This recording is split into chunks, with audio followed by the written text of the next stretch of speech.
What if I told you that for many African societies, the concept of the future doesn't exist, and that instead of time moving forwards, time actually moves backwards? This was the work of Johna Mbiti, one of Kenya's and Africa's greatest philosophers, and in 1969, he wrote something that completely reimagines the way we think of African time. Mbiti says time is a two-dimensional phenomenon with a long past, vibrant present, and virtually no future.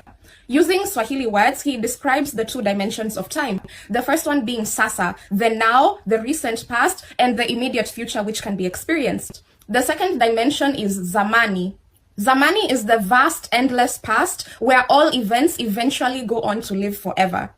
But the future in African thought, it barely exists because time is made up of events. Time has to be experienced in order to be real. So because we can't conceptualize events tied to the distant future because they haven't been experienced yet, then therefore the future cannot constitute part of time. And this is why, according to Mbiti, African languages, at least the East African Bantu languages that he studied, don't have a word to describe the distant future. In African time, according to Mbiti, events create time.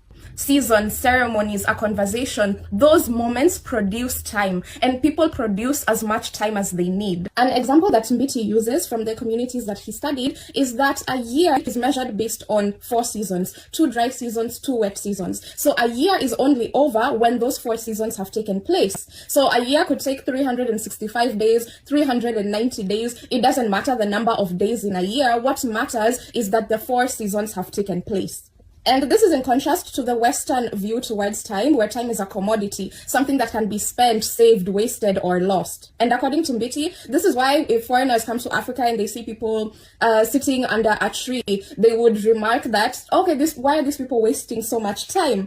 But in African thought, that sitting under a tree, it's not wasting time. It's either waiting for time or producing time. For me, I think this Western idea of time as a commodity is what drives this Western obsession of progress, development, and some promised future. And this difference shapes everything from politics, economics, to how we live our daily lives. Because in African thought, the golden age isn't in the future, it's actually in the Zamani. According to Mbiti, the future is only a shadow until it comes to the present, and then it flows into the Zamani. So in that way, time moves backwards. We are not the ones who move forward into time. So, of course, Mbiti wrote this from a theological point of view because he was trying to explain the nature of African religion. But my main takeaway from the parts of the book that I've read is that unlike Western cultures and religions with end-of-the-world myths, African time has no end. Seasons, years, birth, marriage, death, it's all a cycle. Asante kwa kutazama, tafakari hayo, and I'll see you in the next video.